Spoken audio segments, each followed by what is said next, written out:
this is Rob Powell, and today in Tacx Turbo Talks we're talking to Ronny Lauke of Canyon SRAM Racing about the Zwift Academy.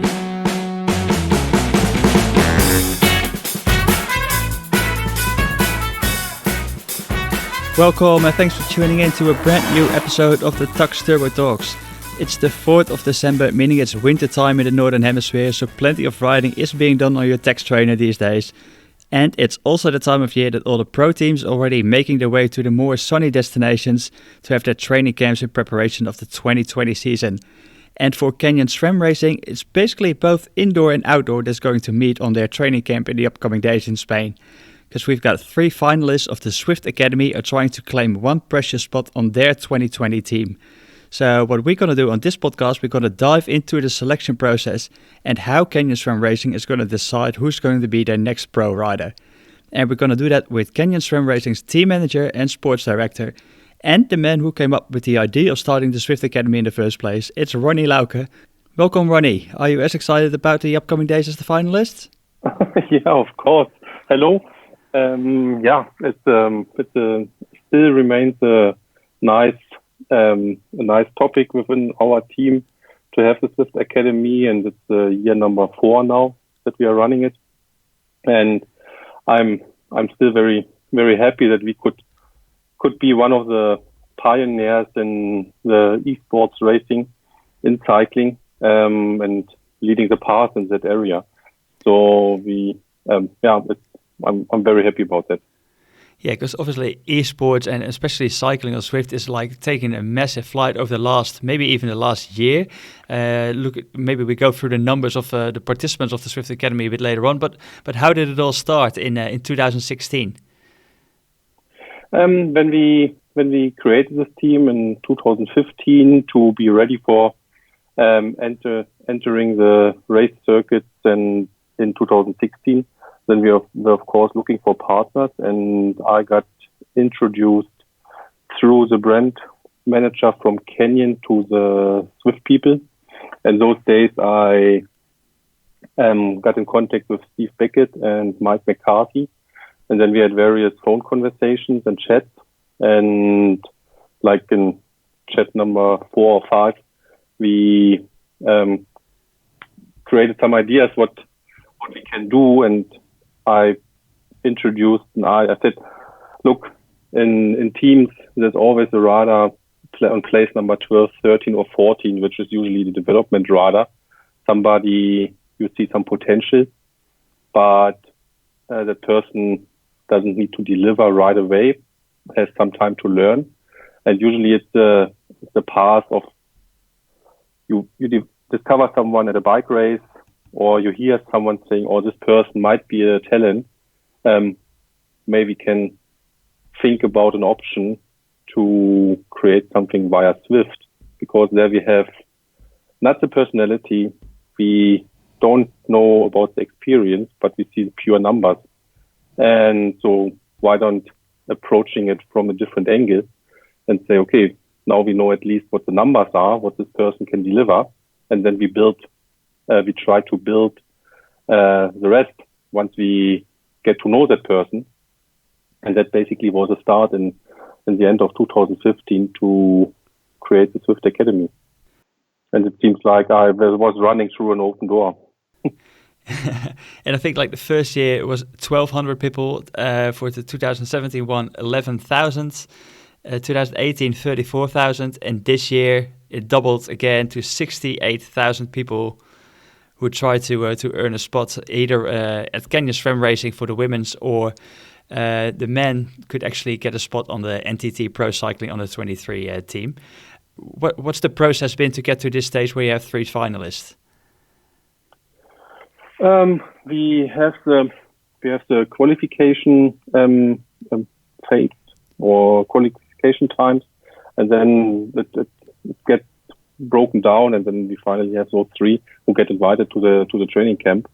And it's like team coach and coaches of Zwift. They look at in any area and control the whole competition. And then we finally have those 3 who are joining us tomorrow. And tomorrow they go into the actual road racing. or not maybe racing, but at least joining the training camp of Canyon SRAM. How is that for those 3 people coming in? Are they immediately being accepted by the team, or are there special arrangements? That's actually why we're doing it. We want to find out who is this person, because it's not always the hard facts like numbers on power output. It's often the weaker facts who we now need to decide about, or the riders need to decide about who should be their teammate next year. Because for us, it's super important to have a good climate within the team, a progressive climate where riders push another to reach their best possible abilities in bike races, but they also need to trust another. So they need to have a personality that they can deal with and work with, that they can room with throughout the race season, and somebody who wants to contribute towards the success of the group, and not to have someone who sees the sport as an individual sport, because we strongly believe in having that the cycling is a team sport. So if you look now maybe at the final 3 women, so it's Catherine Colijn, Jessica Pratt, and Samara Shepard. So would you say maybe in terms of power output, in terms of watts per kilogram, they're all pretty close to each other, but then now it's deciding on the fit in the next couple of days? Yeah, that's what it is. I mean, those 3 who now will be joining us, they are there for a reason. So they have shown that they have the physical strength and the physical capability to join a team like ours, or that they have been the strongest out of the pool of athletes competing for those 3 spots. And now we need to find out who is the one that finally will fit into the group. That will be super important. So do you have certain tests for that as well? Or how does that process go? How do you evaluate that over the next couple of days? We will have some competitions on the road, or create some competition, some challenges, not competition, but challenges on the road where we need to get an impression who they are, how they can handle their bikes on the road, and what is their tactical understanding of the bike race. And this is what we need to find out in this short of a time. We only have them here for 4 days to find out what status does that person have in terms of all the other areas that are required to become a complete bike rider. And maybe next to the power output, do you also select those riders or those finalists on a certain type of rider? So maybe you say, I'm looking for a really good domestique, or looking for a sprinter or a climber, or... That's not a criteria that we're looking into. We will see when they are here what type of rider each of them potentially could become. But to really judge on it, you need to see them in the field in bike races. And then we make a decision there. At the moment, just who can this person be integrated in the team? This is the final part of this whole selection process. And what will be the upcoming days? What will they look like for them? Maybe for the first day is more of an introduction. Are they getting fitted onto the Canyon bikes and etc.? Yeah, they will all receive clothing and the team equipment, and then they will be riding with the group. Then we will do some sprint competition, climbing challenges. This is what we integrate into the training program. Is there an evaluation of an evolution in terms of how you did that, maybe the first year or the second year, and compared to now? I can imagine for the first time when you guys did it, you were sort of looking maybe for the right format, how you're going to test the riders and who should win. And did you sort of manage to sharpen that criteria for yourself as well, that whole process of how you're going to test them in these 5 days?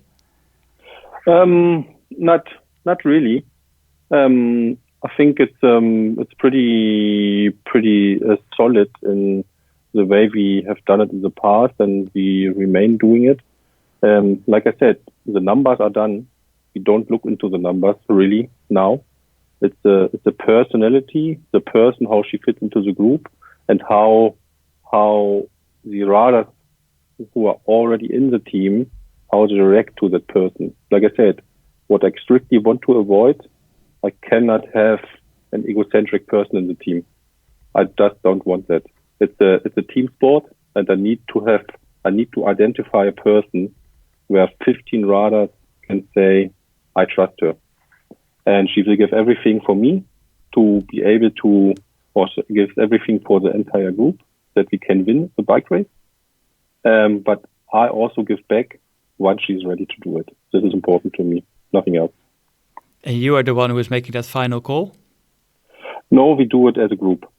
It's like everybody, every rider, every staff member, myself, we give our input and then we discuss who would be a good fit, and that it's a democratic decision at the end from the team. So in the end, it's just a matter of put your hands up if you want to vote for this person. Yeah. Okay. Exactly. Yeah.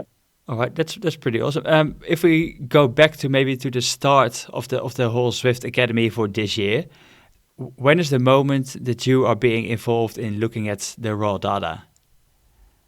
I personally don't look into the data at all. I have not seen a single data of any of the riders yet. It's our team coach, Lars Teutenberg, who's doing that. Okay, and what is because the moment? I don't want to be distracted by numbers, because for me the person is important. For what was the moment on that Lars was involved? Lars is involved from the beginning. So that's immediately from that first time that for the first day that it starts, it's already looking at I think it is today's plane and going through the data and see who stands out. And like in exchange with the Zwift people, we are in close contact throughout the whole process, and like we are always informed what's going on and to identify possible talents of pure strength, and then we. Lars is now arriving today at the training camp here, and then we're gonna see when the riders arrive. And like I said, for me, it's important to have a person that fits into the group. That's my priority, my personal priority. So over the past couple of years, there have already been 3 riders. The first year was Leah Torvilson, then Tanja Erath and Ella Harris. The 2 latter, they're still with the team and they've got a contract again for next year. So you probably can say that it has been a success already, the Zwift Academy. Yeah, I mean, Tanja is going into year number 3 with us. Ella is going into her second year with us, and both have proved to be good team players. But also did show potential that they can develop further when they get to gain more experience, when they get more time, and we want to give them this time because we believe both of them are great teammates. And it's not, again, we don't look solely on the power. It's we believe they're great teammates, and we believe once they develop further in the tactical area, in the area of bike handling, in efficiency, that they can develop to another level. And the same goes then for age, which is not going to be a deciding factor in it. They just definitely want like a younger person or a talented rider, as long as the output is there and it's a fit in the team. I think, especially on the women's side of the sport, when you see how many, when you look into the conservative entry into the sport, how many riders are entering the sport at the age of 25, 26 on the highest level and reach good results with the age of 30, 31, 32, because they need those 4 or 5 years in order to develop and gain experience and feel comfortable riding in a bunch. Then this age is not a limiting factor. The limiting factor is willpower and commitment. And as long as they show willpower and commitment, then I think we are the right place for them. explaining that and then looking at the results maybe that Tanya had this year, I think there's some real promise in her results, getting closer to podium finishes, etc. So that's sort of like a proof of your theory. How do you evaluate with them, like after being a year in the squad? Is that different than any other rider, or? No, it's a total same ideas on how we continue working with someone. I mean, one part of if you look at the Zwift rider, how they get into the team, that's of course different than let's call it the conservative approach into the sport. But once they're in the team, they get treated like a Zwift rider gets exactly treated the same as a Katarzyna Niewiadoma, who is a world-class athlete already. They all get the same opportunities, same support, and I think this is important in order to make the whole idea work. You need to look after the riders. You need to be there for them in order to develop further. Because one thing that Zwift riders do not have when they come on board is and what's the word for it? Confidence. Because it's such a new world they are thrown into that everything looks so new that they're pretty shy. So the first thing is they have worked so hard to get here that they need to understand this. Now they are in. It's a very normal thing, and they just need to make the best out of it from that moment on. And once they are in, if they can continue within the team or not, we set the same standards as for any other rider. Are they a good team player? Can they contribute towards the team success? Can they win bike races on their own? Do we see potential for the future that this rider can still develop further? And the combination of all these factors will make us decide whether we would like to continue with a rider or not. Sometimes it's that the rider herself doesn't want to continue with the team. That's also a possibility, but so far we didn't have that so often. Do you remember from the last couple of years when there was like a moment during the camp that you personally thought, okay, this is the rider that I'd like to see on our team next year? Already before you did the evaluation with everyone, but did you already pick up on something that you think like this is a trait that the person has that I really like to see in our team next season? You develop, you observe, of course, and you develop like impressions, and you put all those impressions together, and then of course, there's one person that stands a little bit above the others throughout the process. But it's never set or fixed until the end, until the last challenge they have to overcome. But for sure, you see something early at an earlier stage in riders that then you of course start to share with your coach or with the team how they see that. For instance, if somebody is able to ride better in a group than others, or how she is descending, how she's cornering, these are the things that you pick up early, and this is where I create an early favorite for myself. But the good thing for that rider or for the other two riders is that it's not only me who has an impact on whether she gets selected or not. It's the entire team. So it doesn't mean much if I have a favorite early on or not. So and maybe for the next coming days, because they probably got like a program and they kind of like know what is expected of them in all the challenges. Is there going to be a surprise challenge for them? No, there's nothing. In my opinion, there's nothing surprising. Okay.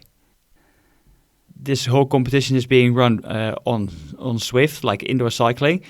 How does Canyon SRAM use their Tacx trainers usually in their program as the sort of like the indoor racing or using the trainer? Is that something that you guys are incorporate into the training programs for the riders, or? Yeah, of course. I mean, we have our team coach, which is Lars Teutenberg, but each rider can choose a personal coach, who then is in contact with our team coach. But it's very, very important to use the new technology in order to give the riders a good training program, because the thing is with the indoor training, it offers training on a controlled environment, which we of course use, and so we use it on a very regular basis. Yeah, and also maybe for particular workouts then that they get from their trainers, or? Yeah, of course. I mean, you can do endurance rides, you can your VO2 max training, you can threshold training, you can do everything on the trainer. Like I said, in a very controlled environment, and that's an important part of our preparation for the season and fine tuning for particular season highlights. And now, if you're looking at the finalists when they come in today, what is like the one piece of advice that you would give to them before they sort of like start the couple of days? To the Zwift Academy riders? Yeah, who's got, like, to the 3 finalists? What's like the best piece of advice that you could give them before these deciding days? I mean, it's for me, it would be good to see the person that they really are, and that they're not stressed about the opportunity, that they should really see it as a chance, and that each of them, no matter she gets the contract for next year or not, that she at the end of this entire trip says, "Wow, what a great challenge," and I would do it again. Can people follow sort of like the outcome or the next coming days? Will there be updates from the team? Yeah, on Zwift you find all the information, and also the team will update on a regular basis every day about the process. All right, awesome. We've got to follow it, and definitely keen to see who's coming out and winning that contract at Kenya SRAM Racing for next year. Looking ahead to exciting because it's unpredictable. It is unpredictable, and it's sort of like you said, it must be really exciting just to see those persons coming in, getting a first impression, and then figuring out over the next couple of days what the best fit is going to be for your team. Yeah, I'm very curious, because it's always basically the team. You think the team is set, and then you get that one person you have no idea about. You just know, okay, there's somebody. There's 3 riders who potentially can achieve that and that with their physical ability, but who are they as a person when they're within that environment? How do they behave? And that's a super interesting situation. So if we already look ahead to next year, I said the numbers earlier on. There were like, I think in total 68,000 riders who tried to get a spot either with you guys or at the NTT under 23 team. With all the popularity of Zwift going on, how many riders do you think we will have next year? Like on the team or on the academy? Yeah, for the academy, how many do you think you will enter the competition if we had 68,000 this year? I mean, we need to make it 100 at least. At least 100,000. Yeah, I mean, it's this whole entire area of esports with Zwift and connecting to the road. It's such a fast-growing environment, because you can ride your bike, but you stay in a safe environment at home. And what I figured out from my private friends, home, they would like to ride more, but some of them are fearful to start because of the traffic around them. So they have an easier entrance into the sport and into bike riding with having a safe environment first and getting used to riding, pedaling before they head out on the road. And therefore, I believe the numbers will grow in the future. Are you, maybe when you're looking back now at Zwift Academy and the success it's been having at the moment, are you a bit proud of it when you started it a couple of years ago? Did you see it becoming this big?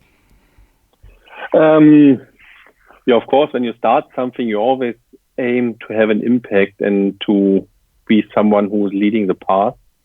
So I'm quite happy that we could see that opportunity early on. And I mean, what do we do? What do we want to do at the end with a cycling team? We want to have an impact and get more people on the bike, and I think we have achieved that.